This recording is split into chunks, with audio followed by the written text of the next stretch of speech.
Today, culminating what has really been a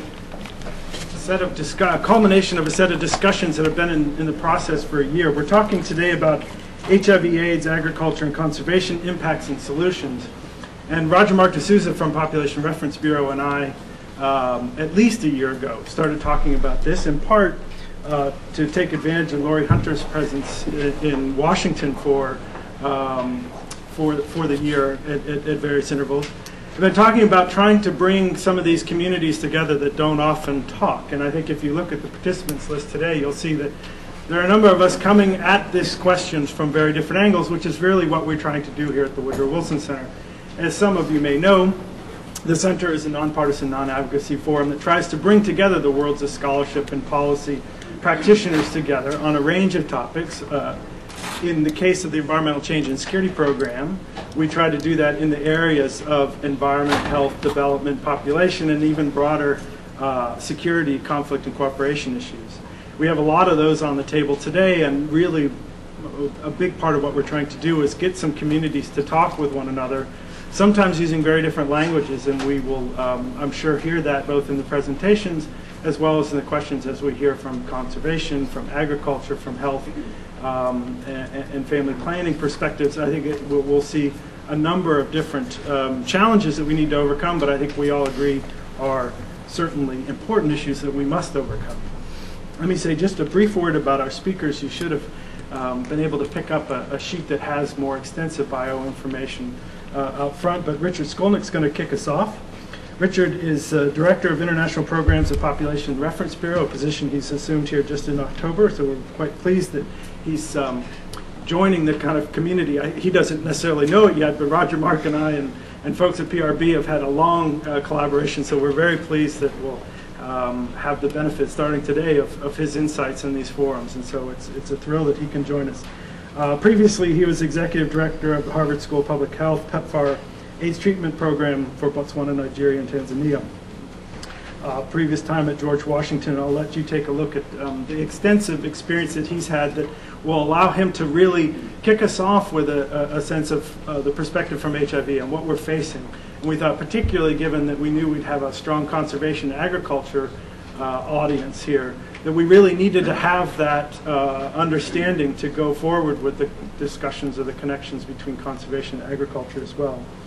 Lori Hunter is going to go next, and she's an Associate Professor of Sociology and Environmental Studies at the University of Colorado, Boulder. As I mentioned, we're lucky that she's spending a couple weeks at a time throughout the year at PRB, and so it's terrific that Lori can join us and talk about her work on HIV/AIDS impacted households in rural South Africa and connect that to issues of agriculture, particularly in the links with AIDS. And lucky enough to hear her presentation this fall at PRB, so I know that we're in for a presentation that really, I must say, I don't know when, she must not sleep, because as many studies as you've read to go into this assessment, it's really quite impressive. Judy Oglethorpe, who's also a longtime friend of the Wilson Center and the Environmental Change and Security Program, she is going to talk about her work, and I should also say her colleague Nancy Gelman's a collaborator, another friend of the Wilson Center, on these issues. Judy is the Director of the Community Conservation for World Wildlife Fund. Lots of field-based experience in a lot of the countries that we're often talking about as part of the pop health and environment focus we have here at the Wilson Center with the support and collaboration of USAID's Office of Population and Reproductive Health. So Judy's been an integral participant in our discussions over the years, and so we're thrilled that she can share her insights on the work that they're doing on HIV and conservation. And I would just say that when we're finished with the presentations, I ask that you use a microphone and identify yourself using the microphone, because we are webcasting the event live, and then we'll have the video archive. So we want to make sure we A, hear your question, and B, know who you are asking it. So I think what we'll do now is turn the floor over to Richard and get started.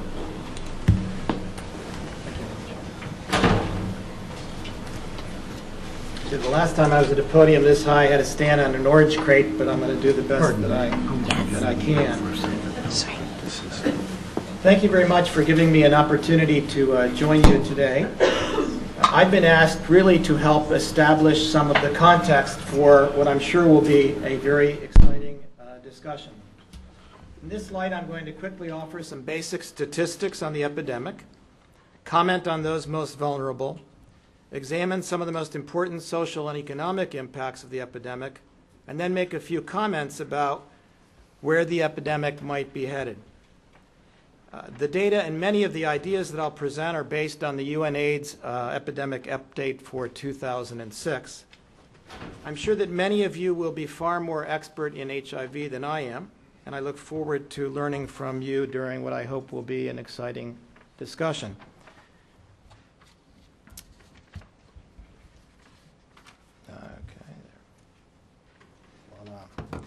I'm going to make just a couple points about each of the slides that I'll throw up very, very quickly. Some of you, and certainly those of you who've worked in AIDS, will be very familiar with this. Some of you may not be. I apologize, but I've been asked to make this somewhat introductory, and I'm going to do so, and I hope what you'll find to be a valuable way.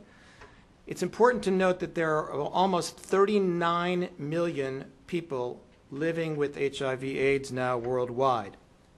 More than 4 million people were newly infected with HIV last year, and about 2.8 million people died last year from HIV/AIDS.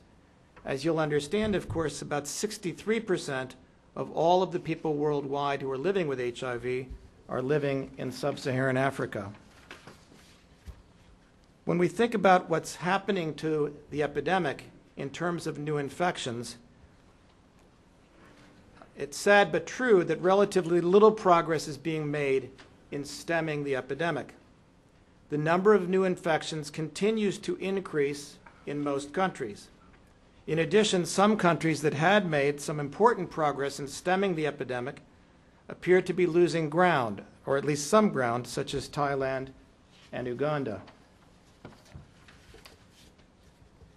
About 6.2% of the adults in sub-Saharan Africa are HIV positive. The Caribbean is the region that has the next highest rate of prevalence. And of course, people who worry about the world and worry about HIV worry, in addition to sub-Saharan Africa and the Caribbean, they worry a lot about China, they worry a lot about the former Soviet Union, and they worry a lot about India as well. We're quite used to talking about sex workers, injecting drug users, and men who have sex with men as being at particular risk. In addition, it's important to see the risk to the unborn from maternal to child transmission, to young women whose rates of infection in some countries are now 2 to 6 times that of men of the same age, and to relatively young men whose high-risk behaviors in many cases help to fuel the epidemic.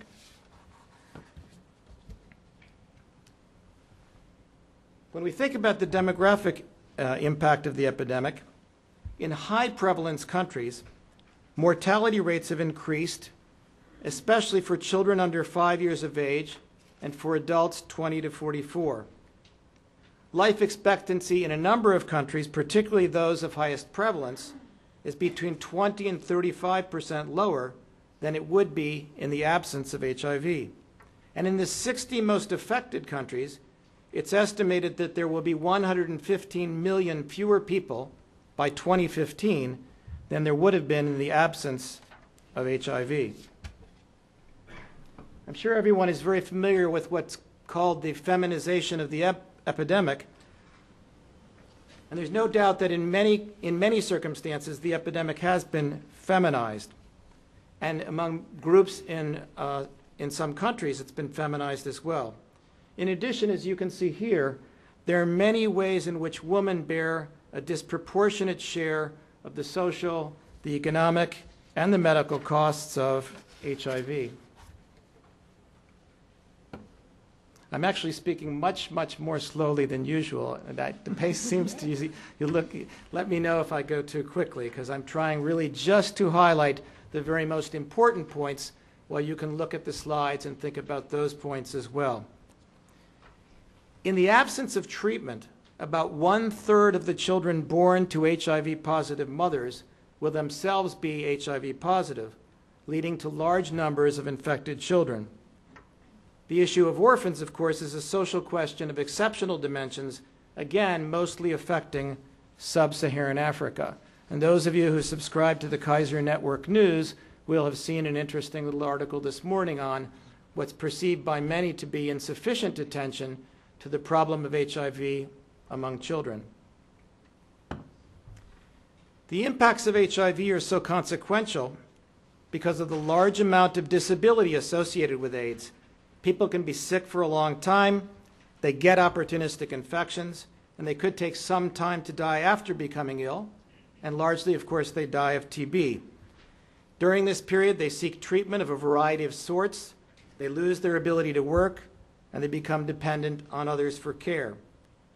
They fall into a poverty trap, or they fall deeper into poverty and don't have enough food, or have even less food than before. At the same time, these families with HIV-positive members may themselves be trying to take care of relatives they've already inherited from other parts of their family who've died.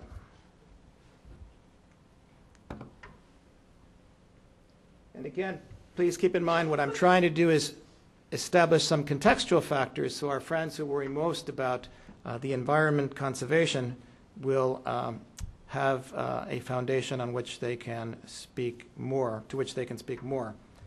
The main point of this slide is that HIV/AIDS will increase cost to governments while it decreases the prospects for economic growth. Unfortunately, even as society will need and demand more assistance from government because of the epidemic. On the one hand, for example, health workers will die, and shortages of health workers in many countries will become worse. On the other hand, as that's happening, the demands on the system because of HIV will be going up in many cases, and certainly even as they begin to put people on treatment, the demands will go up as they try to do that as well.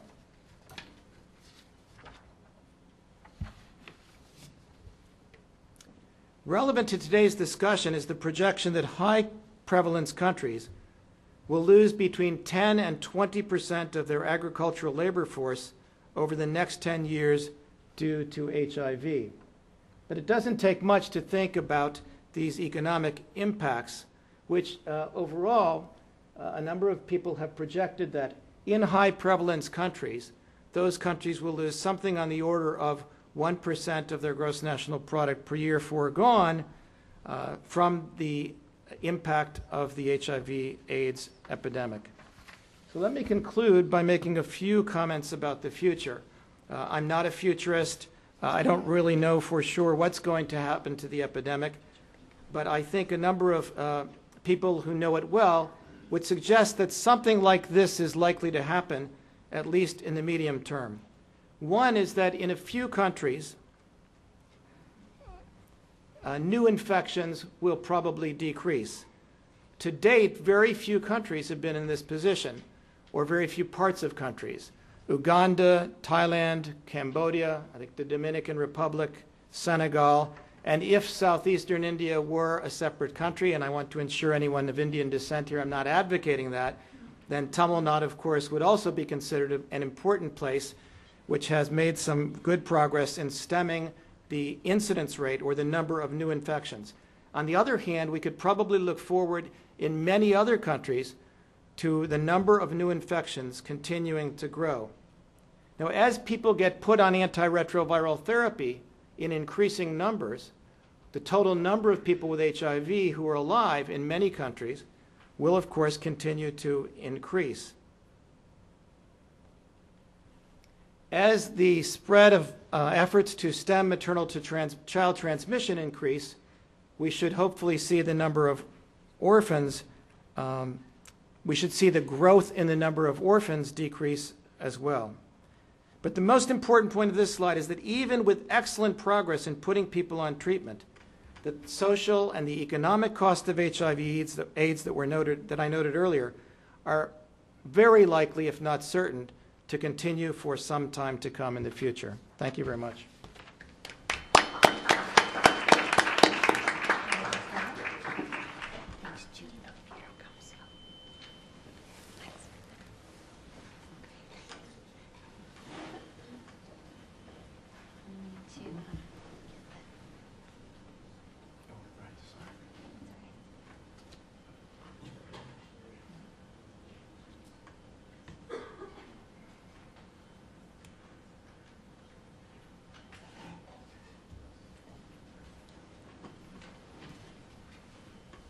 Good afternoon, everybody, and thanks so much for letting me be here. I wanted to say it's really nice of you to not have any snow on the ground. Things are as mucky and horrible in Colorado as you've heard they are. So it's really nice to have a break. So great to be here. I have been charged with reviewing the social science evidence that links HIV/AIDS to issues of not conservation, that's Judy's job, agriculture and natural resources. Some of the scholarship I'll review is my own, but only some of it. Actually, mine is actually a small fraction of it. I'll be talking about studies that a group of folks have done, so it's kind of a literature review. This is what I'll work through in the next 15-20 minutes.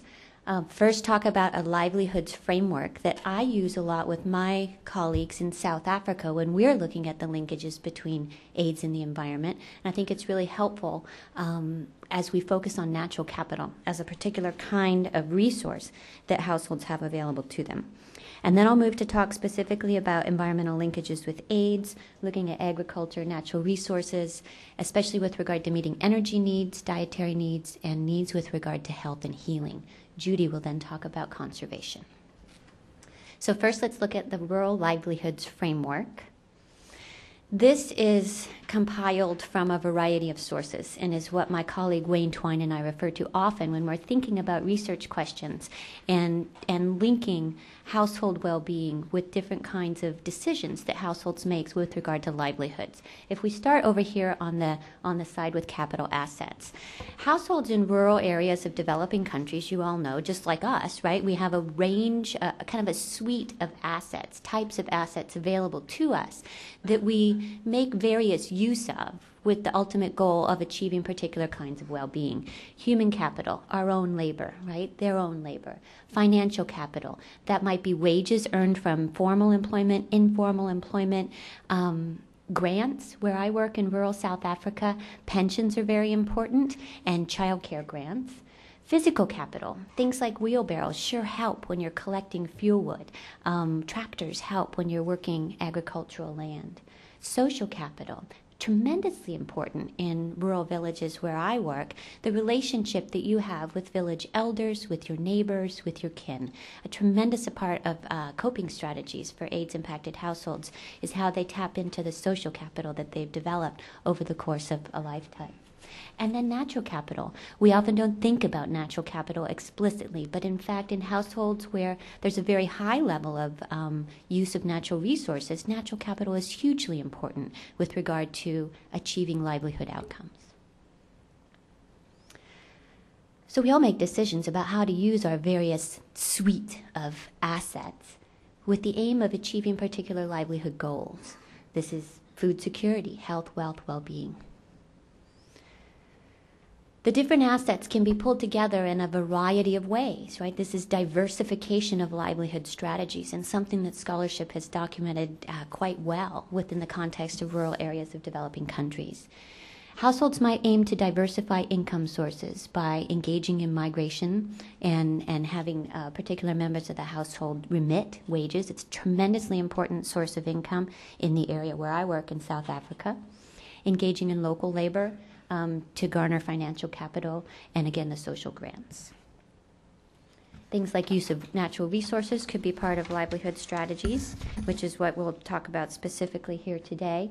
And then think about liquidation of assets and households converting physical capital into financial capital by having to sell their tractor, for example, if they've experienced an AIDS mortality and need that financial capital more than they need the tractor in the short term. So it's just a simple example of the kind of association we might see. Of course, the diversification of different kinds of strategies all comes together to shape livelihood outcomes. How much food security have they achieved? Health status, wealth status, level of well-being. In addition, kind of the stability or the diversification of the strategies with regard to livelihood, with regard to the capital assets, shapes resilience. How able is a household to overcome a particular shock and maintain that well-being? Selling the tractor might have garnered financial capital in the short run, but sure compromised the ability to maintain food security in the long term.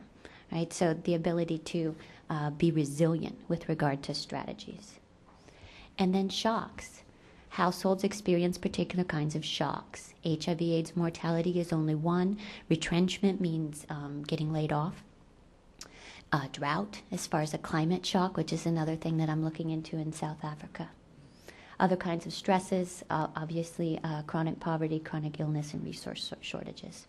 So what we're doing here is linking, through this framework, mortality as a particular kind of household shock, and the ways in which households use these assets, with a focus on the ways in which they make use of natural capital as part of that suite of assets. Okay? So let's talk about natural capital. There's some work by Shackleton and Shackleton, and this has taken place in exactly the area where I work, in rural South Africa, where they've looked at the importance of non-timber forest products in livelihood security and safety nets. I'll just give you some quick data. Over 85% of households making use of these particular natural resources in the study site: wild spinach, fuel wood, utensils that are made from local wood sources, different kinds of natural resource-based brushes, and wild fruits. Over half of the households using wood for fences, different weaving materials, edible insects, which show up as an important part of maintaining food security, medicinal plants and such. A tremendous amount of resource dependence. Some pictures. I'm very visual. I think it really helps to have images, and most of the pictures you see on my slides are from the area where I work in South Africa. This is an example. You see wood being used for the fences. You see a pile of wood that's fuel wood for energy that they'll use for cooking, and you see the reeds that are used for a screen for a fence. Okay. Here's a woman standing by her grain storage facility, which is basically using the wood poles that would have been collected from the bush, from the communal lands around the village, and the larger twigs. The marula, just another example of the importance of natural capital within livelihood strategies, is a local fruit that they use to make jam, and also a traditional beer. Here's a woman making traditional beer that she'll take to market. Okay. You can see the wood that's being used for energy. Reed-based craft products, tremendously important within the context I work again. This particular study was also done by the Shackletons, and they interviewed 40 women who engage in reed-based craft production and take it to market. They asked the women what were their most important sources of household income. You see that 40% of them said pension, but a quarter of them said crafting. So it's pretty important as far as a livelihood strategy. Why did they enter the trade? Over half of them said because their household was struggling for income. So here you see natural capital being tapped as a means of, as an alternative to other kinds of livelihoods that just aren't working out, right? So struggling in the household needed money. So they were able to tap into that natural capital. Here's a wonderful woman from the study site who was making a reed mat. All right. So let's move to environmental linkages, and again I'll review some of the social science scholarship that's looking at AIDS and in the ways in which mortality impacted households reshape their use of agricultural resources. So mortality-related changes in agricultural production is what we'll look at now, and scholarship finds that AIDS-impacted households may often reduce cultivation, and this is reducing the amount of land that's cultivated, right? So less land resources used, or reducing the frequency with which they plant. So reducing cultivation can take on a couple of different meanings, but shifting the way that they use their agricultural resources. Oftentimes it's because of a loss of human capital, right? The impact on cultivation is very importantly shaped by the role of the deceased within the household economy, and this showed up in our work a lot as well. Impacts across AIDS-impacted households are not constant, right? You lose someone, and what happens in your household is very much shaped by the role that that person played within the household. It makes sense, but we have to think about the heterogeneity of impacts. An example from Kenya: a loss of an adult female to HIV/AIDS within this particular study site impacted the production of grain crops. makes sense and has implications for food security because it's women that were producing those grain crops. And the grain crops were used primarily for dietary needs within the household. Okay? And that's different from the loss of a male, which impacted primarily on cash crops, because within this cultural context, it was men that grew the crops that were taken to market. Okay? The loss of a male household head brought the most severe reduction in production. Okay? So the loss of a male household head, the loss of cash crops, a severe reduction in the financial capital available to the household as a result of not being able to take those crops to market. Other work has found that AIDS-impacted households often share crop or lend their land, so they'll rent out the land or lend the land to keep it in use, but they don't have the human capital to make use of it themselves. Or evidence also suggests that households will let the land simply lay fallow. It'll go unused because they don't have the resources, and that might be time. There might not be. I hear a lot of stories in the villages where I work, where women are the ones left. They've lost a man in the household, and they just can't tend the fields. The fields are too far afield, and with all of the obligations they have on the homestead, they just can't get there anymore. So, other dimensions of coping. Households have been shown to sell assets, things like small farm animals. So that's the conversion, again, right, of physical capital into financial capital for a short-term need.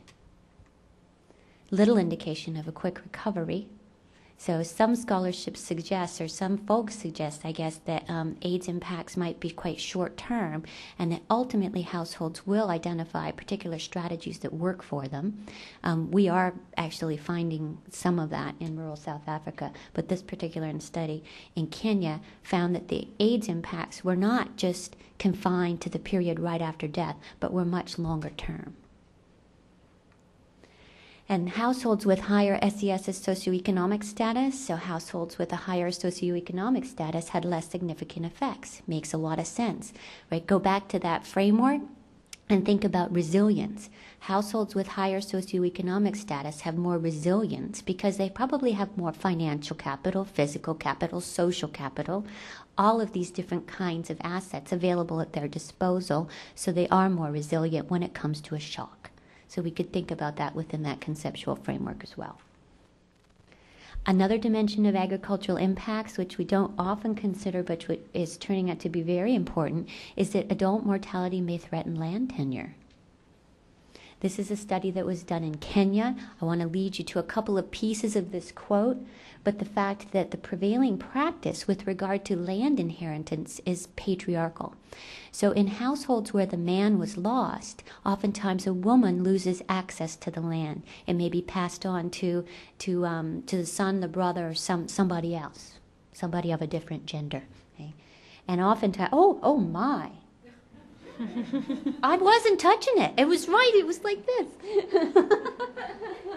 Maybe the... Listen to it. It's crying. Maybe this thing's coming. Could the button have locked down, Lori? There. I wasn't touching it, but it was.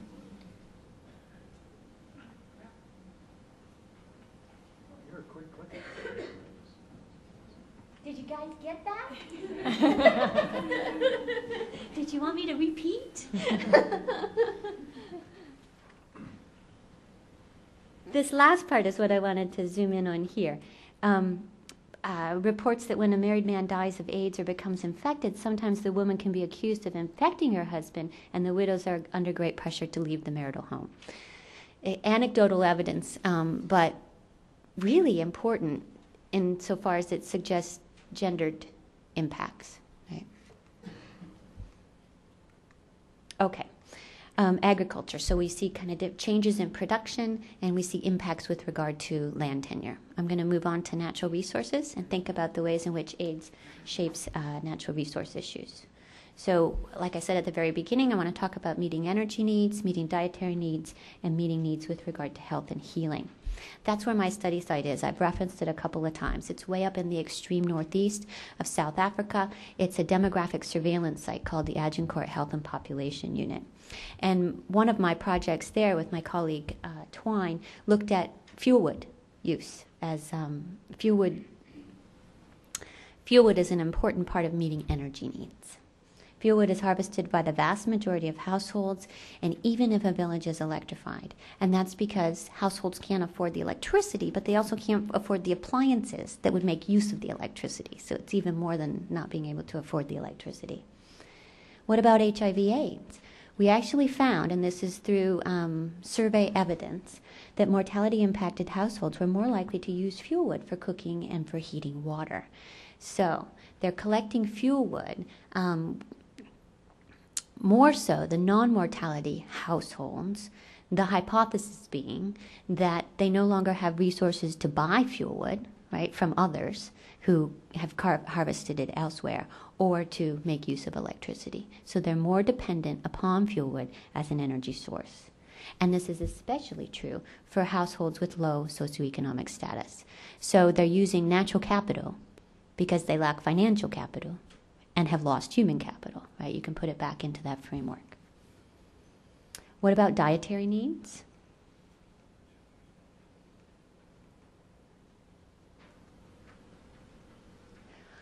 In my study site, again, wild foods are harvested by over 95% of households. This includes vegetables, goucher is a local spinach, which everybody collects, fruits, and protein. What about AIDS-related impacts? How do we put that into the equation? My work with Twine, again, has showed that mortality-impacted households exhibit greater reliance on wild foods for sustenance. I'm going to show you a quote here, which I always use, but it's a beautiful representation of substitution of wild foods for previously purchased foods. So I was talking with a woman about the kinds of changes she'd experienced in her diet following the loss of her husband to HIV/AIDS, and she said locusts are now our beef. He worked garnering financial capital. They used to buy meat, protein, at the grocery, but now they collect locusts as their source of protein, wild foods. A beautiful, pithy sort of representation of the substitution effect. Let me give you some other quotes. Elliot, these are pseudonyms, not their real names. His wife passed away and he now lives with his daughter. Oh gosh. He said, we stop purchasing food. Most of the time we rely on the garden. Zodwa's deceased husband worked at a game reserve. There's a big change now because we no longer have food. We just get assisted by the relatives, and we depend more now on the field.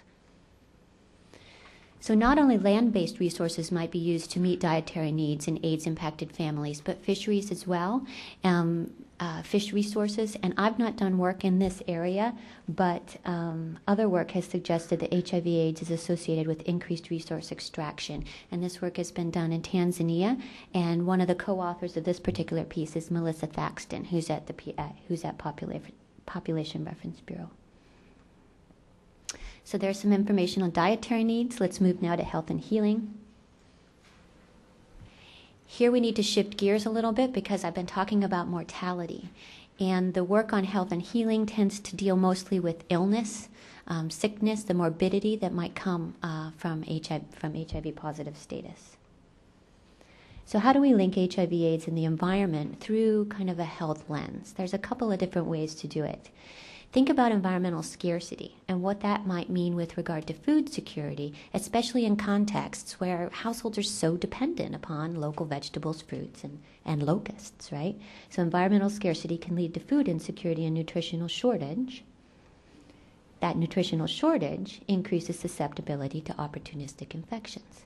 So you have HIV-positive individuals, their vulnerability increases because of nutritional shortage that might be resultant of environmental scarcity.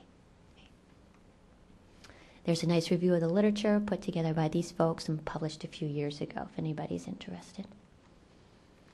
Here we just have a framework, nutritional deficiencies, resulting in immune suppression, increased HIV replication, and just a vicious cycle leading to less dietary intake, and it all goes around in circles and gets worse.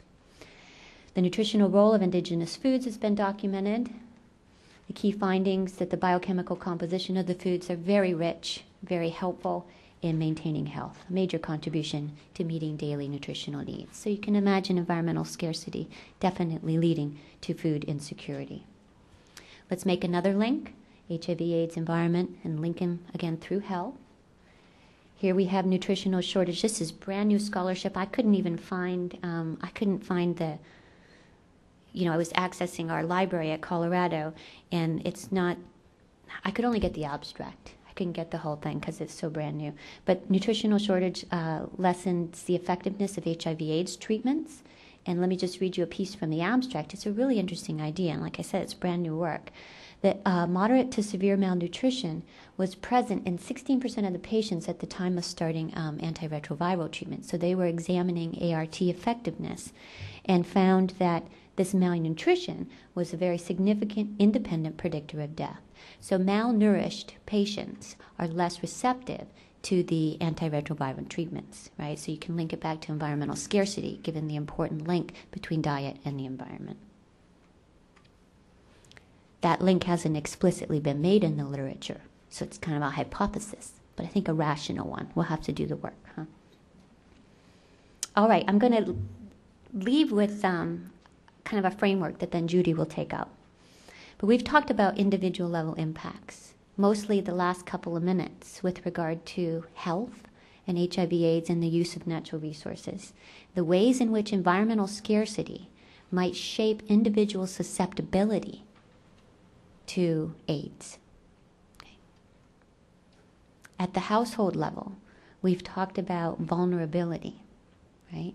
And the ways in which vulnerable AIDS-impacted households rely upon natural capital as part of their livelihood strategies.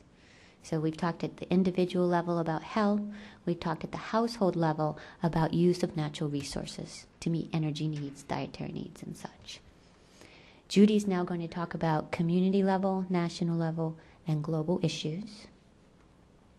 And I will stop there. Thanks.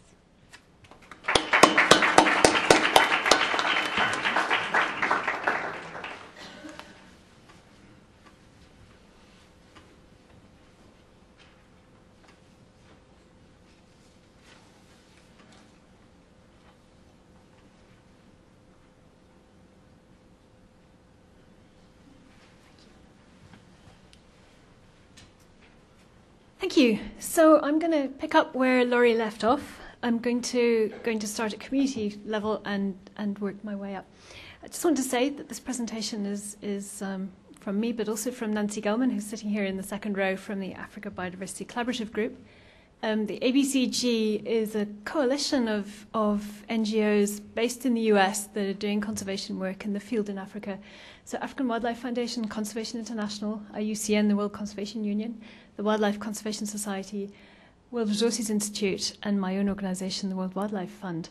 And all of our AIDS work is on the ABCG website, abcg.org. I'd just like to acknowledge the support, fantastic support we've had from the MacArthur Foundation over the last 5 years, which has contributed towards this work on HIV/AIDS and conservation. Okay, so I'm going to start at the community level. And while Laurie was looking at impacts of on individuals and on households of HIV/AIDS and the relationship with the environment, I'm going to flip it around a bit, and I'm going to be looking at what are the environmental impacts that HIV/AIDS is having. What are we seeing? We're seeing big impacts on communities. We work a lot with rural communities who are living in areas of high biodiversity. We work with them to promote community-based natural resource management. We work with people who are neighbours, communities who are neighbours to protected areas. So we work a huge amount with communities in rural Africa. We're seeing a loss of community champions. It really, to do good community-based natural resource management, it takes some excellent community champions to sort of be way out there as leaders and be sort of dynamic, take the lead in their communities. When we lose these people, it has big impacts on our community programs. Another impact is the breakdowns of governance structures that sort of control community use of resources and help communities to defend their resources against outsiders. This is something that hasn't really been properly documented. It would be great to document it better. It's a huge gap, but we're hearing reports from the field that it's having a big impact. There's a loss of Indigenous knowledge. AIDS hits that middle active generation of adults. Very often the grandparents have stopped working the land, working natural resources, and the children are often too young to have learned from their parents. So by losing that middle active generation, we lose that transmission of Indigenous knowledge that's evolved with communities in their particular situation with land and natural resources over generations and generations, and we're starting to lose that. And therefore finding that land is being used in less appropriate ways because the children don't know how to use it properly. And then people have less time for conservation. They're spending more time nursing the sick and meeting their basic livelihood needs. Changes in land use. Laurie mentioned some here, a few others. We're seeing greater use of fire. When people lose agricultural labour, they can't go out and dig, so they burn instead to clear the land to plant. Fire often spreads and burns other people's land, can burn into protected areas. In Namibia, they reported that it was burning the very resources that people needed for their livelihoods, the reeds and the building materials for shelter and so on, and also food, wild foods. Increased soil erosion due to changing agricultural practices. If people can't, for example, maintain terraces anymore because they don't have the labour, we're seeing increased soil erosion. And then land management changes due to shifts in ownership and loss of Indigenous knowledge that Laurie referred to. Some resource user groups are particularly vulnerable. Laurie mentioned fishing communities. Fishermen often work away from home. They're landing catches in places where they don't have family. Suddenly they have money in their pockets. They've been out. It's been hard, cold, wet work. This is their relaxation. They come in, they get money at landing places. There are bars, there are bar girls, there's alcohol. So HIV transmission is very high among migrant fishermen. And particularly see this in places like Lake Victoria, the Tanzanian coast, and many other places. Another community that's particularly vulnerable, trading communities. In Mozambique, for example, women trade charcoal traditionally in the Maputo market. And traditionally, the charcoal would come from round about Maputo. But with the war, Maputo's population swelled with internally displaced people. There was bigger demand. And now these merchants have to travel a long way away from home to get charcoal. Some of these women go away for a week at a time. They're going to really remote areas where there are no decent conditions to stay. They may be sleeping in railway stations and makeshift shelters. They may have to negotiate sex in order to transport their timber, their charcoal, back to Maputo to sell. And so there are reports that these women are particularly vulnerable. Traditional healers in communities are particularly affected by AIDS. They're working overtime. They have a lot more business now. The Tanga AIDS Working Group, for instance, works with an association of traditional healers to treat patients in the government hospital because the government hospital doesn't have enough drugs. And so the traditional healers provide herbal remedies, and they're reporting they've treated 4,800 people so far. They're reporting things like increased appetite and weight gain, which is great as long as people have enough to eat. Stopping diarrhea, reducing fever, eliminating thrush, curing ulcers and rashes and fungus, and so on. But all of this has an impact on medicinal plants. Traditional healers are reporting that it's much more difficult to find the herbs that they need for their concoctions. There's an increase in destructive harvesting. More and more people are going after medicinal plants because more and more people need them. And very often they don't have the traditional knowledge about how to harvest them sustainably. There's increased commercial harvesting by outsiders. The market for medicinal plants has grown tremendously, especially in urban areas. And very often the traditional healers can't keep the outsiders out. Other problems are conversion of forest land, for example, to agriculture, and then policies that prohibit collection. For example, they may not be allowed to collect medicinal plants in protected areas. So much for community level. General trends: increased use in resources, sometimes unsustainable, at a time when people are much more dependent on natural resources for that safety net. So let's look at the national level now. What's happening to conservation organisations? We're seeing quite a big loss in capacity. For example, a WWF project in Central African Republic in the Sanga Reserve has lost 3 out of 10 of its key senior staff. So there's a WWF staff plus government staff. This has a huge impact on the project. KwaZulu-Natal Wildlife has lost 9% of its staff. Most of those are relatively lower level staff. They're game guards and labourers and so on, having a big impact on the organisation.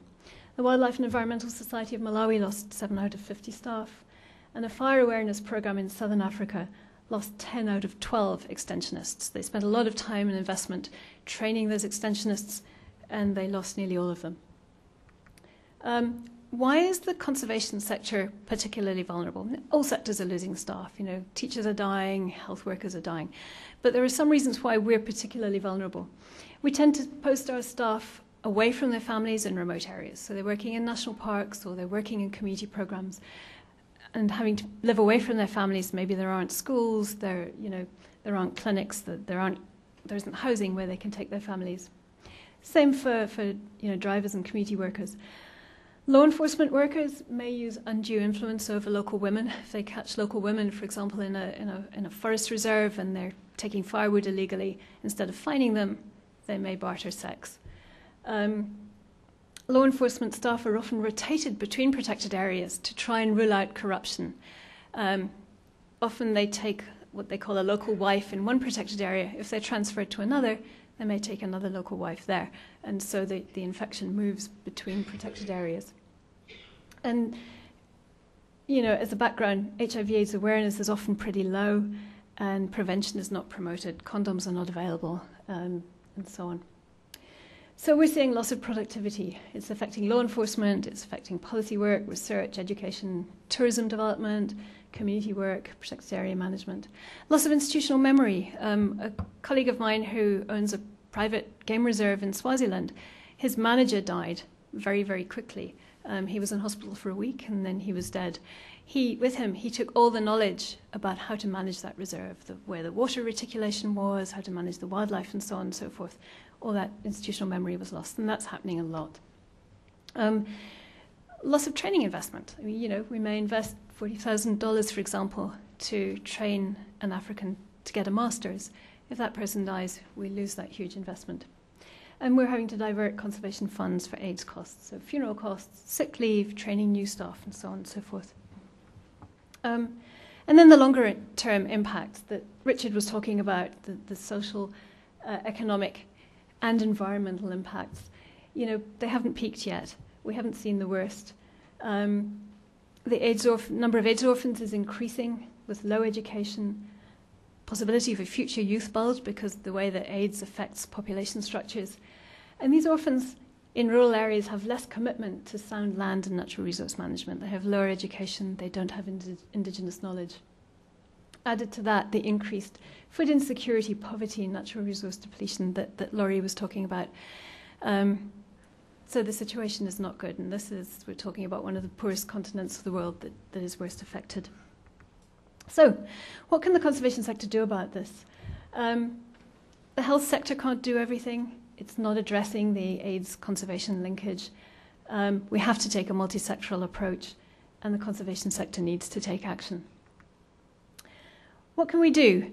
So I'm going to go through how we can maintain conservation capacity, and then what can we do in community-based conservation.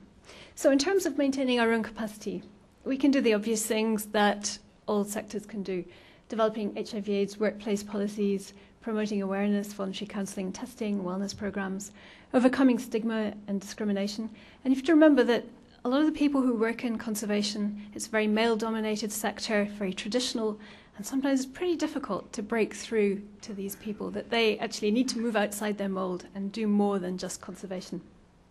Try and reduce the remoteness of staff from their families. Maybe we can do mobile patrols from a central place in a protected area, rather than having patrols based with camps around the whole border of a protected area, for example. Consider providing antiretroviral drugs for staff, but we're very much dependent on the health infrastructure there. If the health infrastructure doesn't exist, people can't get regular checkups, and that may not be possible. Integrating HIV/AIDS into planning and fundraising. The Wildlife and Environmental Society of Malawi, for instance, includes about 5 or 7% of a budget in each proposal it does for HIV/AIDS costs. Maybe the rest of us should be doing the same thing. And obviously we have to partner with other sectors to find solutions. We have to work with the health sector, we have to work with the agricultural sector and the education sector. We can modify our training programs. We can train more people on shorter courses, broadening the skill base so that we're not putting all our eggs in so few baskets, training PhD students. We can incorporate HIV/AIDS into conservation curricula and college policies, and the Southern African Wildlife College has done this very effectively. Reducing separation of staff from families during training, for example, using distance training rather than sending people away. If they do go away, provide them with pre-departure HIV/AIDS awareness, and then mentoring junior staff who have to take over senior jobs. It's a huge challenge to somebody who suddenly gets promoted up because their boss is incapacitated or has died, and sometimes people get promoted several times over. They need good mentoring. Since we're working in remote rural areas with very often poor access to health services, we can integrate AIDS into community conservation programs, working where possible with health partners. So we can promote, for communities, we can promote AIDS awareness and prevention, and we can focus on vulnerable groups. So we can focus on the fishermen, for instance, or the women traders. In Nepal, we've just started a project with funds from USAID Nepal where we're going to be doing HIV/AIDS awareness and prevention with migrant communities who are moving between Nepal and India, because they're moving through the communities where we're working on conservation projects. Promote VCT and treatment where possible, and integrate HIV/AIDS into population health environment projects. This is from one of our population health environment projects in Cameroon, working with communities with logging roads going through to trying to stress the risks associated with bar girls and logging trucks. I wanted to just mention one project in Namibia that's being done by the Namibia Association of Community-Based Natural Resource Management Support Organizations. And this was done initially with State Department funding and now with PEPFAR funding. This is a project that is working to create communal conservancies in Namibia. These communal conservancies have suddenly taken off. Communities can get together, organize themselves, and register their land as a conservation conservancy. And they then have the right to use and manage that land for their own benefit, and they can make decisions about how to use quotas. They use them for safari hunting, for huntable game, for live sales, so on and so forth. And in this really remote and marginal land, a lot of which is desert, this is the most effective form of land use for community economies. However, Namibia has some huge HIV prevalence rates. In the Caprivi, for instance, in that extreme eastern corner, the prevalence rate, adult prevalence rate, is 42%. So this is a huge threat to the communal conservancy programs. So this project is mainstreaming HIV/AIDS into the community work. It's working through 3 levels, through the support organizations, taking it down to the conservancy committees, and then down to the communities. And this is reaching 10% of Namibia's population, which is underserved by the traditional health structures. So it's really helping to reach all those citizens who so far haven't really had HIV/AIDS services. We can help community livelihoods, so we can promote sustainable livelihoods through sound resource and land use with low labour inputs, bearing in mind that AIDS-affected households don't have a lot of labour. Promote labour-saving agriculture in collaboration with the agricultural sector. Promote revenue-generating enterprises such as tourism. That's a big money spinner in that project I just described in Namibia. Establish grant funds for communities' relief efforts. Improve the management of medicinal plants. And there's a lot that we can do here, to treat the opportunistic infections and make sure that use of medicinal plants is more sustainable. We can strengthen the traditional healer associations so that they play a stronger role in governance, train community members in sustainable harvesting. If that isn't enough, we can cultivate plants in gardens if they can be cultivated. Also increasing the efficiency of the extraction of the active ingredients. Usually traditional healers will sort of grind the plant material up, and they'll boil it up in water. If they can do a tincture extract, they can extract much more active ingredient. And then we obviously need to continue research on medicinal plants. We know that some of these preparations seem to be very effective in treating side effects, but we don't know very much about how and why.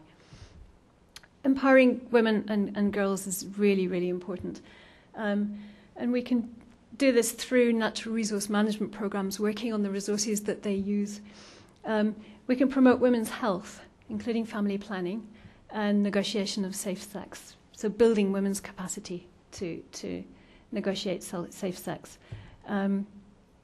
We can also strengthen the governance roles of women, promote girls' education. This is really important, and we actually have a girls' education program that's working. Drew Crandall, sitting here, manages it, working in 6 countries to try to promote the role of women through improving girls' secondary education in areas of high biodiversity.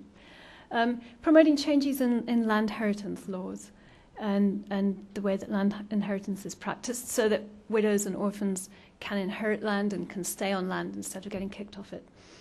And encouraging male household leaders to make wills in case they die first.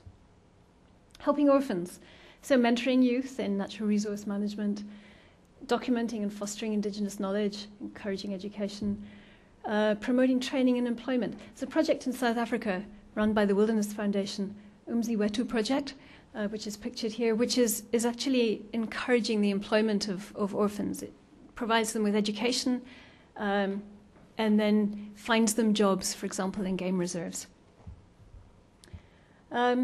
Scaling up, how do we scale this up just from a project level?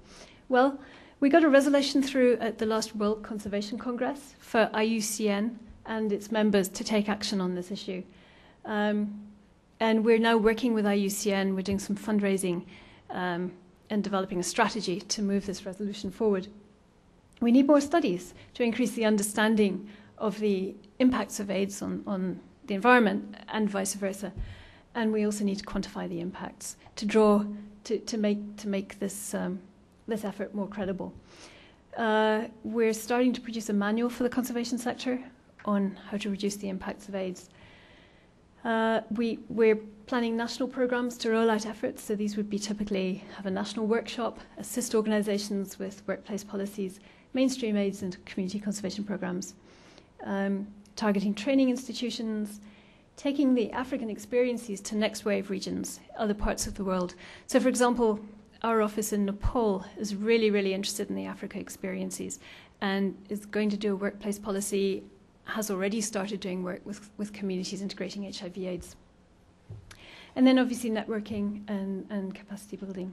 We have a lot of challenges in doing this. First and foremost, overcoming stigma in a sector that really, really isn't a health sector.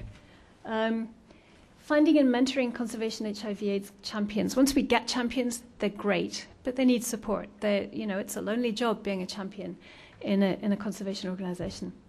I mentioned working with the limitations of the health infrastructure before, especially in the areas that we work in. The need for more quantitative information to make the stronger case.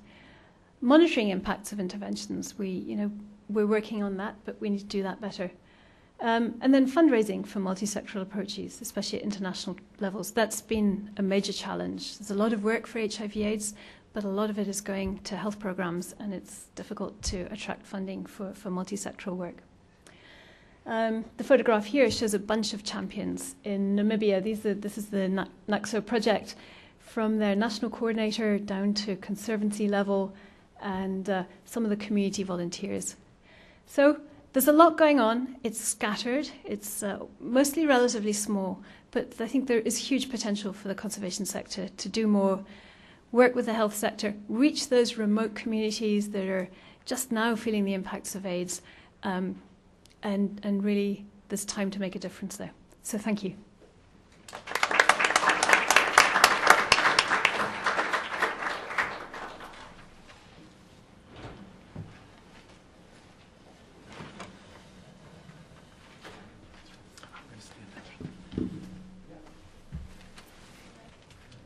thank you, all three of you, very, very much. Rich presentations gave us a lot to work with, and I think really set the stage for accomplishing one of the goals that we had for this meeting, which is for all of us, in many ways, working within individual tracks, individual topics, sometimes offices within large bureaucracies that don't even have the opportunity or the incentive to talk to our neighbors down the hall that are working on these issues from different perspectives.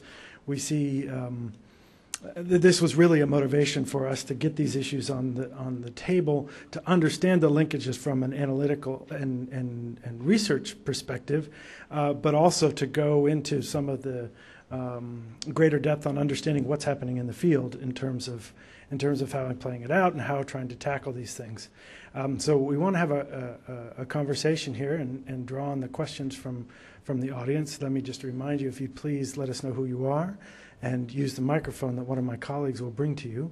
Then the folks on the web can hear it as well. So who would like to kick us off?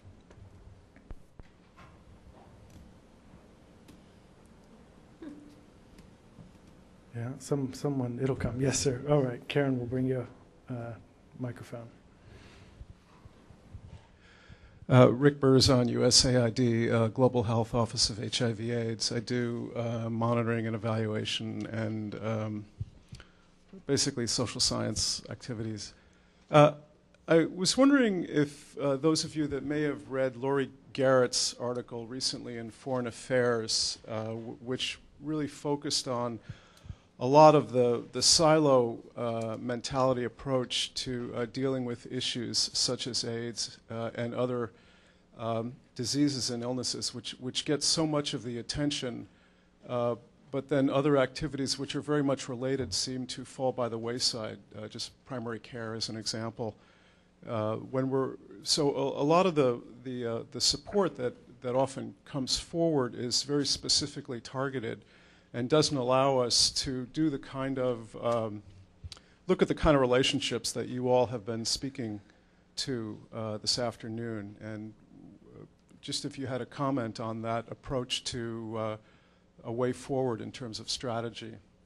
It's kind of a vague question, but maybe it'll kick us off. Could I add on to that and particularly ask Richard to address as someone who's really intimately knowledgeable about PEPFAR, to talk about how where the boundaries have been and are they changing in terms of narrow versus broad constructions, for example, what is an appropriate HIV program within the PEPFAR framework. That'll definitely cost you another half a sandwich. Why don't I just say a couple of things. Well, I think I'm the only person, this doesn't mean that I'm any good, but I believe that I'm the only person in the world who's had the opportunity to work for 25 years at the World Bank, including about 10 on HIV, to serve on the technical review panel of the Global Fund, and then to be associated with a large PEPFAR program as well. It's certainly my impression that, as Mr. Burzon has said, and maybe Dr. Burzon, forgive me, that much of the attention to HIV is in fact very much categorical if you want to be polite, or vertical if you want to be a little less polite. From what I could tell about PEPFAR, for example, though there's considerable discussion both within PEPFAR and between and among other agencies working on HIV/AIDS, it is essentially a program oriented toward AIDS treatment with an important component of prevention as well. If you look at the Global Fund, it has tried very hard to assess its ability to support activities that would strengthen health systems simultaneous with trying to get a better grip on HIV/AIDS, TB, and malaria. I think within pockets of those activities, some might believe or have evidence that there's some successes, but I think it would be hard to see that activities financed by the Global Fund have not only been able to do that, but somehow had enough to do with strengthening health systems that infant mortality might go down for other reasons. And I must say to you, in Tanzania, I saw the horror of horrors, and I'm sure, unfortunately, this isn't the only place. I visited one of the PEPFAR programs. This isn't about PEPFAR, for which I have a considerable regard, but I asked the nursing sisters, how are you doing in your program for pediatric AIDS treatment? And she said, we're really making some progress. We've gone from 0 to 18 children on treatment in the first few months, and we're really proud of this. And I said, and are all 18 doing well? she said, unfortunately, 2 have perished. And I said, to what, madam, did they succumb? And she said they succumbed to malaria. Because in this clinic, they had antiretroviral therapy that probably cost them $1,200, $1,300 US dollars per year, but they had no artemisinin combination therapy, which costs $2 or $2.50 per treatment. So I think this is a convenient time, apropos Lori Garrett's article, which I did happen to read, and some others. I think it's a convenient time with PEPFAR running out in 2 years for the folks who work on at the World Bank, at USAID, DFID, the big players in global health, to really sit down and try to decide if this is the view of how we want people to live or die in the future. How is it that we can now take these instruments that are available in a way much more substantial than ever before, and support work toward harmonizing our activities and harmonizing activities that will really strengthen health systems, so from diarrhea and pneumonia as well as HIV and malaria, kids will live, so women won't die in childbirth, and so that if 55% of the kids, of the 11 million children who die every year of HIV/AIDS, are dying of nutritional causes, nutrition will also somehow become part of this panoply of activities.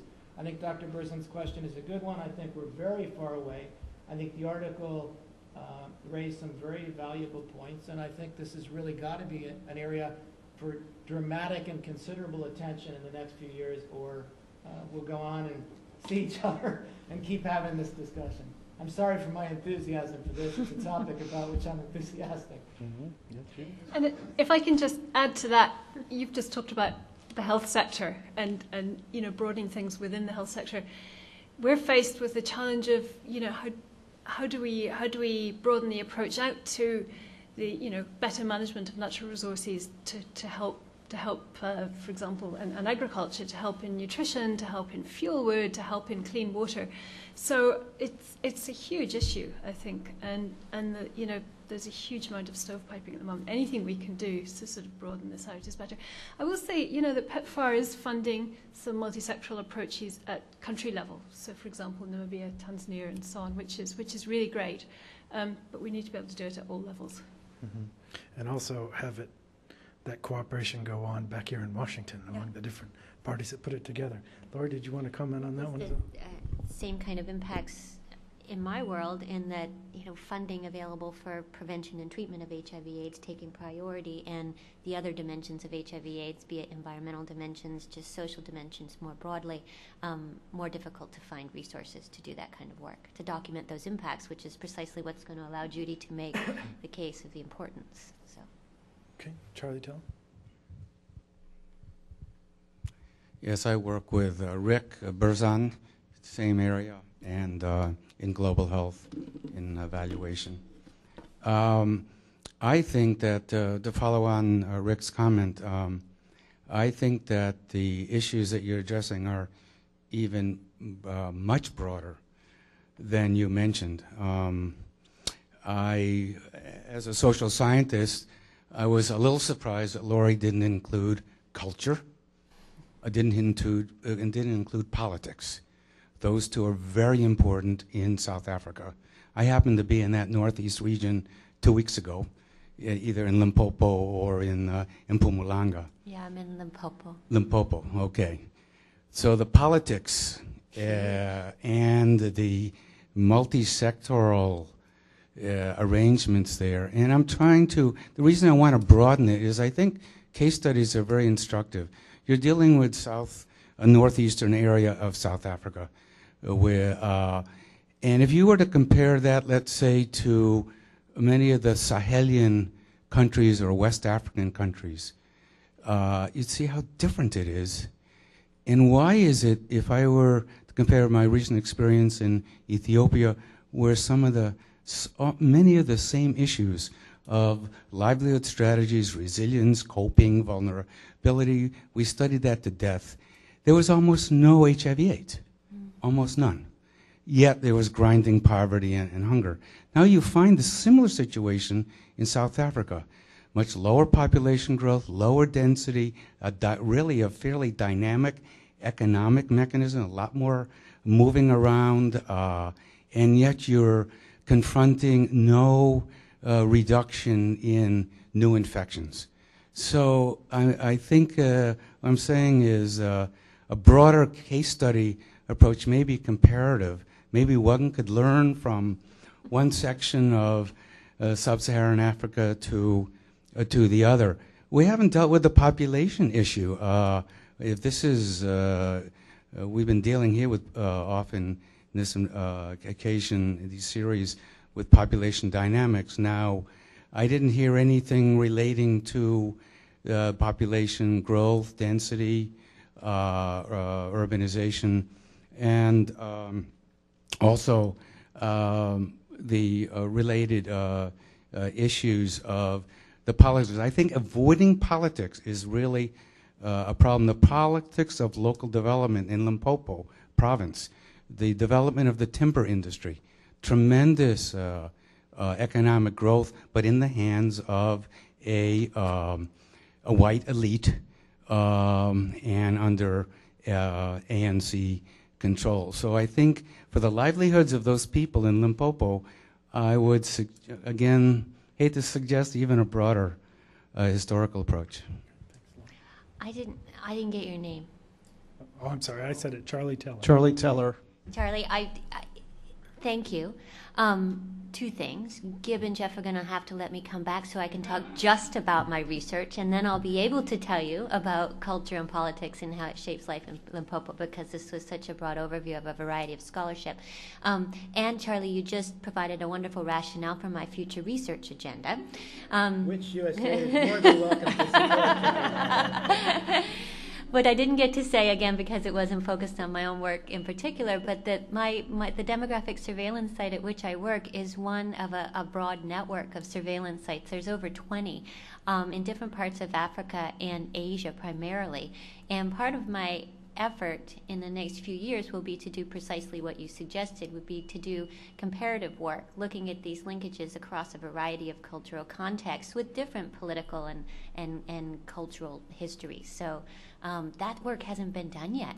And like this overview, pulling together somebody else's work in Kenya, somebody else's work in a different part of South Africa, and then my work in South Africa. But there's very little as far as kind of systematic comparison, and certainly something we need. And tapping into this network of long-standing demographic surveillance sites is a tremendous opportunity to really get a handle on the way these other contextual factors are working to shape it. So, thanks.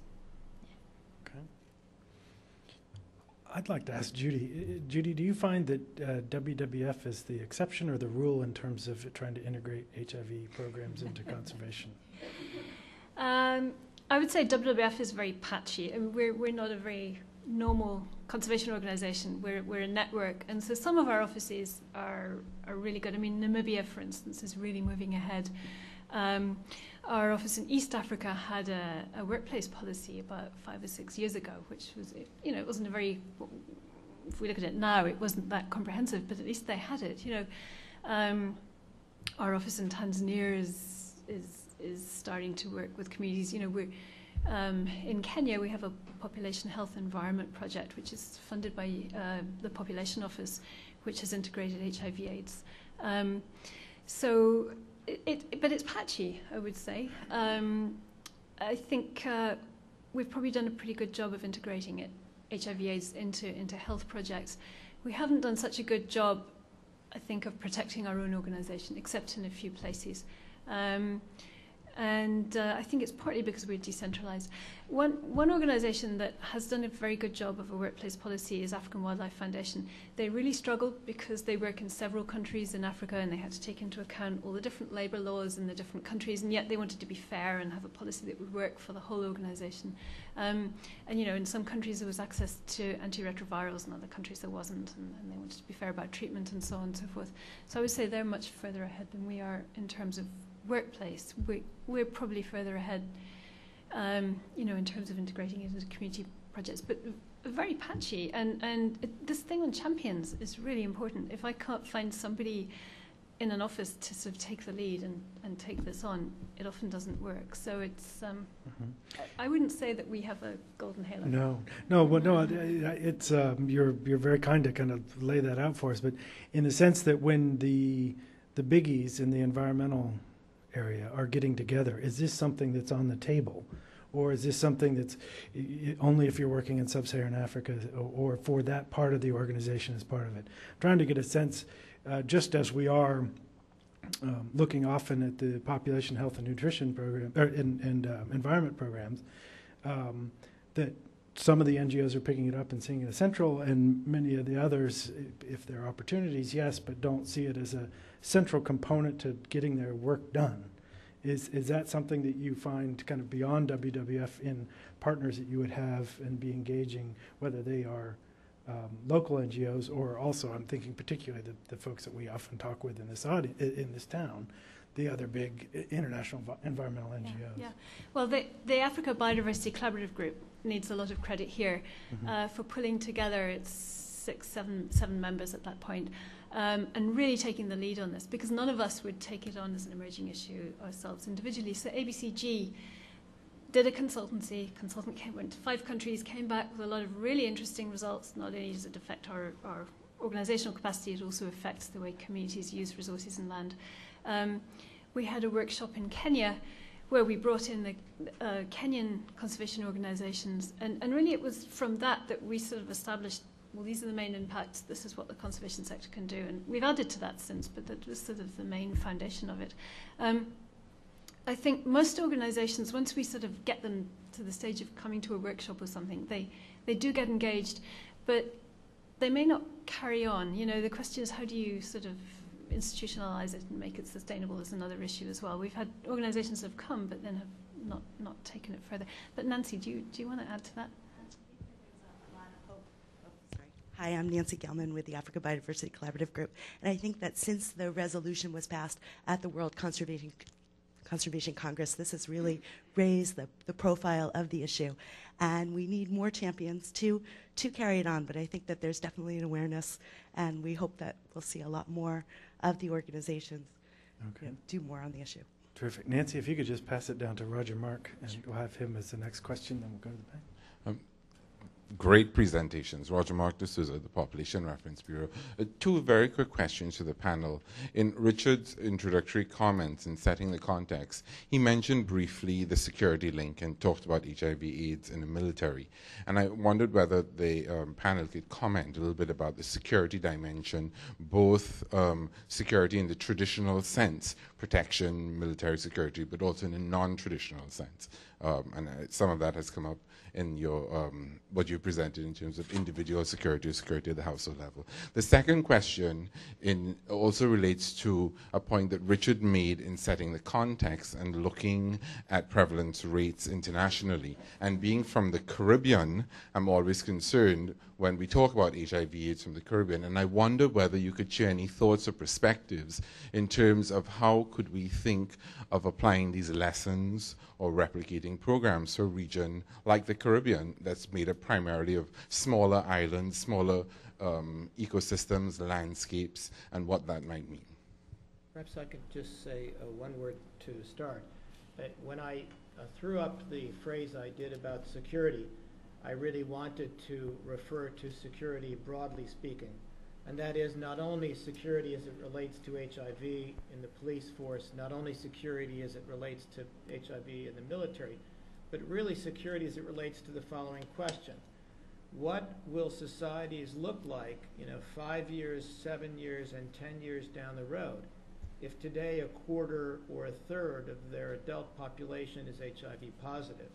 If today there are 12.2 million orphans living in Africa, what's going to happen to these societies? How will they cope with the economic and social impact of HIV in a way that allows them to maintain stability and enjoy good governance? That's really what I was implying, and I think that's very correctly what Roger Mark is implying as well. And I think when you put the environmental lens on top of that, military tend to have higher infection rates, and the youth bulge that's going to grow in many countries as the orphans grow up. At the same time, natural resource base is being depleted, people are using land in less appropriate ways, livelihood security is going down. So what's going to happen to national security? I think it's a huge risk. And I don't think we're thinking enough about this. I would be very interested, if anybody's interested in collaborating, to sort of think, well, how is the environment going to play out in all of this? I mean, already we have people putting more pressure on protected areas for livelihoods. People can't find medicinal plants outside protected areas. They're going in. They're going in for food. They're going for fuel wood and all the rest of it. And at the same time, control is weakened. Police forces are weakened. So that it's a very volatile mix, and I think it gives a lot of concern. And I think we're just at the tip of the iceberg at the moment.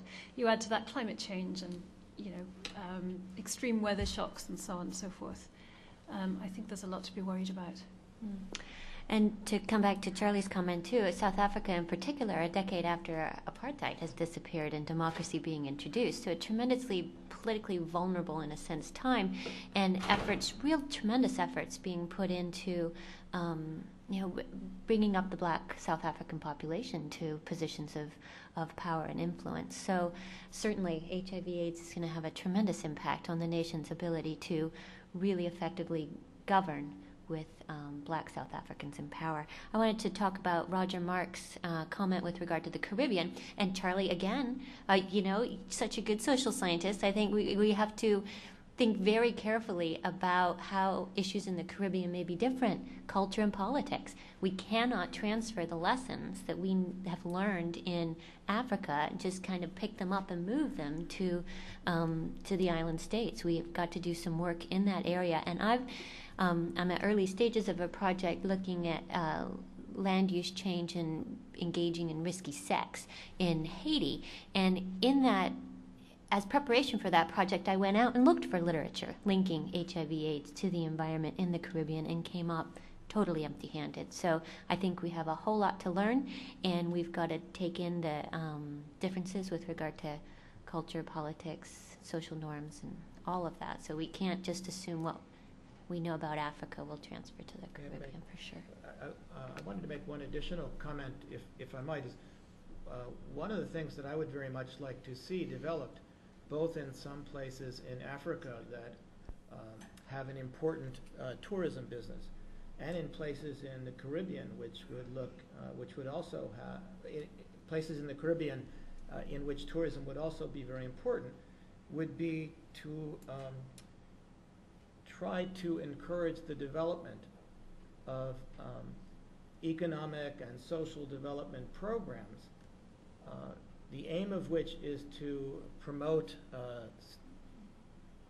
economic growth through the strengthening of tourism in a way that builds on multi-sectoral linkages and in a way that incorporates HIV prevention and treatment activities into them. And then, of course, I'd love to see folks take these activities, which are meant to be profit-making and revenue-earning, but which at the same time are meant to help reduce the number of new infections and trade people on, and take them to Larry Brilliant at Google and see whether or not the profit-making Google Foundation would be interested in seeing these as important pilots. Judy and I had a fun time talking about this recently, and I think it's certainly true that Google hasn't yet worked out exactly who they will be. I say this with deep affection for some folks there who've done some great work in public health in the past. But I think the idea of trying to look at in what ways can profit-making enterprises be encouraged that will at the same time try to take on HIV/AIDS, the addressing of which will in fact be profit-making for everybody. How can that be encouraged to happen? And certainly, again, aren't there places dependent on tourism in Africa and in the Caribbean, which are probably among the best places in the world for that to be tried? I'm not aware enough to know how much this is being done, but it's my impression that it's probably not being done enough and that there are unexploited opportunities for doing this. Ma'am, in the back. Thank you. My name's Megan Wilson, and I work with Population Services International. But I had a question to link back to Nancy and Judy's comments. Interestingly enough, before I worked for PSI, I worked for Wildlife Conservation Society, and actually later on tried to link some of Population Services International's work with Wildlife Conservation Society. So that's basically providing some of the preventative programs that you need, such as behavior change communications and condom provisions of condoms. And interestingly enough, when I talked to my colleagues both in the Wildlife Conservation Conservation Society and at PSI, trying to get people to move out of their typical realm of thinking about the way they do their work was very challenging, and finally got people to think about sort of these multi-sectoral approaches and actually got them to partner eventually to work in an area of northern Madagascar of fragile biodiversity. But I was wondering if you all had any perspectives of how you could encourage people to sort of think outside of the box. Because even though I work now currently within PSI and previously worked in Wildlife Conservation Society, even within that framework, I had a hard time getting people to move in this direction. And I knew both of the organizations. So I'd love to hear about your all's perspectives of how to get people to move in that direction and work in this multi-sectoral approach. Okay. Nancy, shall I? Do you want to? Yeah. I think partly it goes back to the champion thing. And very often, I think when we're approaching new organizations, women are more receptive to these ideas than men. I think men find it more difficult to take on board and accept and see how it can be integrated. So even although we're very much a male-dominated sector, particularly in Africa, it's often the women in organizations that we can reach first. And if they can be champions, then often we can move things forward. But I think it really, really comes down to finding a sympathetic ear. And it doesn't matter, that person doesn't have to be the leader of the organization. Of course, it's fantastic if they are. I mean, AWF, their president and their vice president stood up in their annual staff meeting and said, we're going to do a policy. We're going to set you an example. We're going to go out and get tested every 6 months. We encourage you to do the same. When you have that kind of leadership, it's fantastic. But it doesn't have to be the president. It can be somebody else. Somebody in HR helps a lot. People in the field, obviously, if you're going to be doing community work, and then partnerships with health organisations. If you can find a sympathetic person in a health organisation who can come and talk to your organisation and suggest practical things that you can do, that helps a lot as well. So, for example, we've worked a lot with the Futures Group. They've come to a lot of the workshops and presentations we've done, and just as Richard did today, set the scene and then be there to provide advice. That's helped a lot. What else?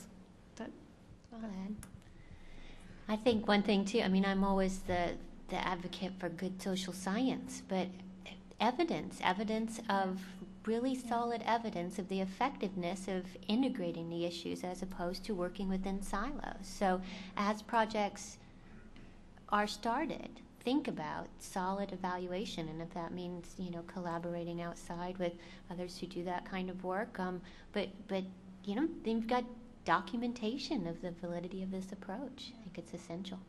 I think, sorry, Judy, you wanted to say more? Well, I was just going to add one thing that came to my mind.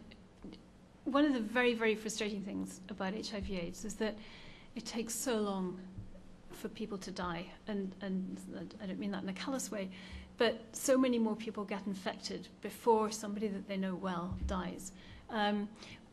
Once an organisation loses a staff person, then they're much, much more likely to take action. But of course, you've wasted a lot of years if you have to wait for that to happen. But that is one thing you can, if people are losing staff, then they're much, much more receptive to doing something. Sorry. I have two thoughts. One is, I know, maybe it's because I worked at the World Bank for 25 years, for which I also retain a great deal of respect, and I'm happy to be held. In fact, I'd like to be held accountable for all that I did. But having said that, it's my impression that institutions, at least over a certain size, tend not to change very much from within, even if they purport to be or think they're really leading the world in certain things. And I think one way to help promote such change is to actually encourage it from the outside. Having said that, I think the other thing that's really important, and however trite this is, I wish I could say more, I think the other thing that's really fundamental is the quality of leadership. I agree with Judy, it doesn't necessarily have to be at the top, but it has to be somewhere. I've been looking for 30 years of work and development for a magic bullet that would be the single best determinant of whether or not the activities in which one engages would work or not work. And my conclusion is that it's really all about leadership. I worked for many years with Liberia I speak, by the way, perfect Liberian English for any of you who want to engage me later on. And that was a country without any systems at all, both with great respect to Mr. Tolbert before Sergeant Doe and after Sergeant Doe. And yet when you worked with people on the Liberian government side who really had talent and could lead, didn't matter whether there was a system or not, they made good things happen for poor people. By contrast, you could go to a country that had relatively strong systems, but had quite weak leaders within them. And I found under those circumstances that nothing happened. So I think what we need to do is encourage, as interested parties, both from within and from without, A, the appointment of people of talent and commitment who get it and who don't see the world as being completely vertical. B, who understand how they can, incentivize people a little bit to do this. And C, from time to time, put pressure on these folks to behave in ways that may not be instinctive for them. I would just add as a footnote for referencing exactly the kind of research and the results that Laurie is focused on. Hopefully, our website here at the Wilson Center, the Environmental Change and Security Program, tries to capture a lot of the lessons learned in some cases, the operational research, some of the stuff that Roger Mark has been involved in the Philippines. And I haven't seen him here, but I know John Pielemeyer was signed up to come today, did an assessment for both AID and Packard of a number of field-based pop health and environment programs, and I urge you to all take a look at that for exactly this kind of evidence, although, again, initially, in part because much of the work doesn't have that extra operational research component to it. Are there other comments or questions? Yes, please. Hi, my name is Anna van der Heide. I work for International Resources Group on a USAID project for a natural resource management community, a knowledge sharing project. And I just wanted to point out that our website has lots of resources by Judy and Nancy and by many others on the topic, and by Laurie too. We're connected to the ABCG website, so either way, abcg.org or frameweb.org, you'll find all these resources. And also for the near future, likely in February, we're planning an online discussion, which may be a good opportunity for people who couldn't make it today or because they live in other continents, to sign up for this discussion. Judy will be on board and Nancy as well, and people will be able to ask questions and discuss this topic. So maybe after people watch the webcast again, they might join the discussion, and I think it will be a good resource. Thanks. Terrific. Thank you very much. I think the gentleman back there also had his hand earlier. Do you still have your question, sir? No? Yeah? Well, maybe I was mistaken. Somebody just stretching. Any other comments and questions? We're approaching the end of this session.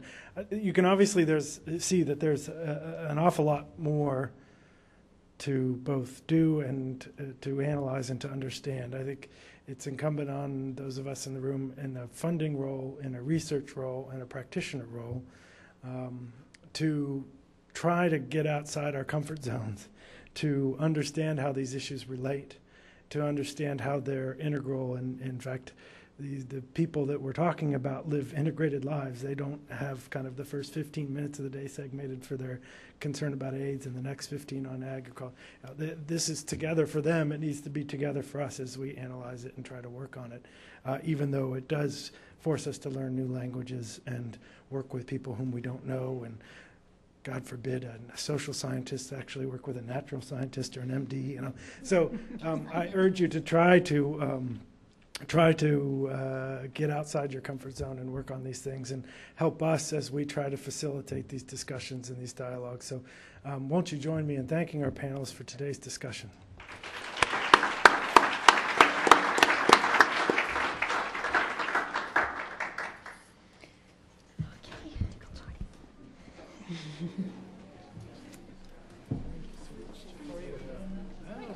Thanks, that was really nice. That was really nice. I have to dash, do the 50-yard dash to the ladies' room. Okay, yes.